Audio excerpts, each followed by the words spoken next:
On the business side of the house, and that's why you're here, because you are a technical person by trade, but you really aren't, right? So that's why I asked you, that's why I probed into the board seat, right? Because you have to be able to relate and you have to be able to connect. And the architectural thinking side is the ability to connect.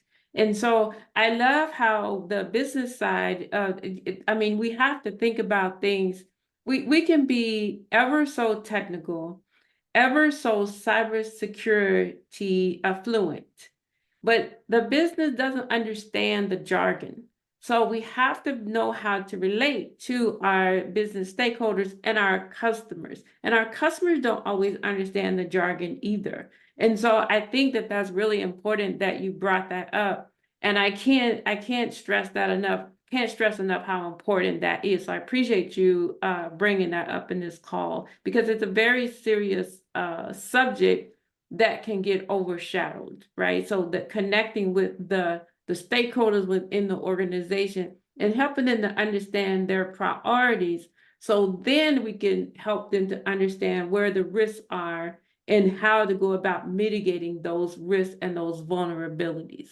And So, some of those risks, let's pivot just a tiny bit over towards AI.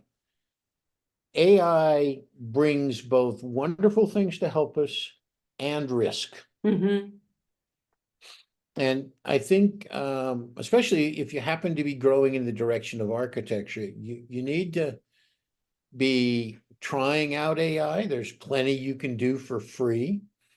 You need to be learning and understanding where people are already doing things. So, for example, if you're in a even moderately large organization, you're probably getting your front door knocked on by bad people a lot. And there's a lot of signals, but there's a lot of noise. Mm-hmm. AI is starting to help us.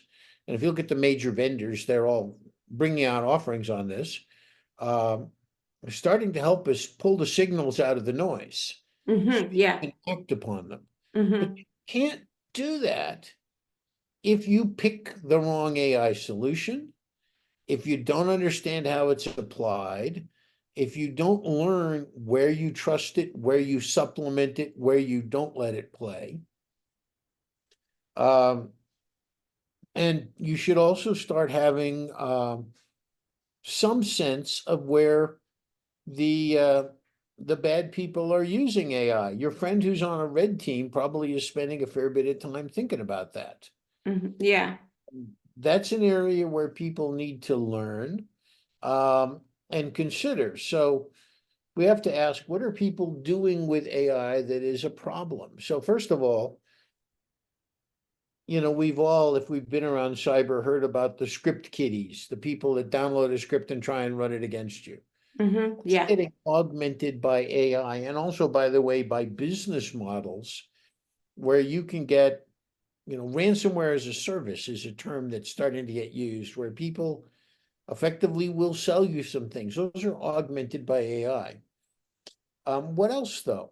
The whole business of socially based attacks is getting augmented more and more with AI, Yep. ranging from phishing being supported by AI, getting social engineering based in a number of ways, things about AI.